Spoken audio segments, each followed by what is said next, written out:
কাদা কোদা গাড়ি হয়, গাড়ি দোনোটা এই জায়গায় হালাইট হয়। আপনারা হালাইট হয়েছে কোন সময় ভাই, এটা আপনি বলতে পারেন? 1 ঘন্টা আগে।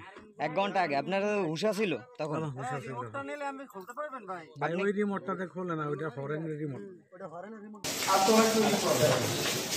পাঁচে সেঞ্জে আমারে লইছে গাড়ি তাই চাবি ছাড়া আয়না খোলা যায় না? হাত খুললো না এ ছোট ভাই খোলক যাইবে কই তুমি খোল, তুমি হাত খুলিস না বেশি হাত খুলিস না আছে হে যাইবে কই? কি যাইবে আরে আত তোরে মারি নিয়ে বান্ধাই তুই যে তুই যা খুলিস না। দুপুরের দিকে একটি ফোন আসে যে পায়রাকুঞ্জে এক ব্যক্তিকে হাত পা বাঁধা অবস্থায় একটা গাড়ির ভিতরে আটক অবস্থায় আছে।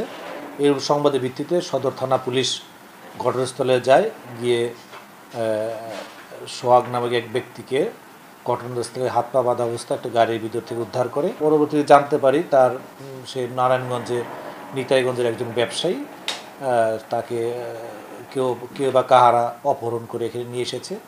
যেহেতু এটার ঘটনাস্থল নারায়ণগঞ্জ, সেহেতু এর পুরো মূল বিষয়, ঘটনার মূল কারণ, এইসব বিষয়ে তারা তদন্ত করে দেখবে। তবে আমরা প্রাথমিকভাবে তার যেটা প্রয়োজন চিকিৎসার ব্যবস্থা করেছি হাসপাতালে। তার স্ত্রী এসেছিল, তাকে আমরা তার জিম্মায় দিয়েছি। যেহেতু ঘটনা এখনো পুরো মূল কারণ এবং বিষয় উদ্ঘাটিত হয়নি এবং তারা আপাতত মামলা করছে না।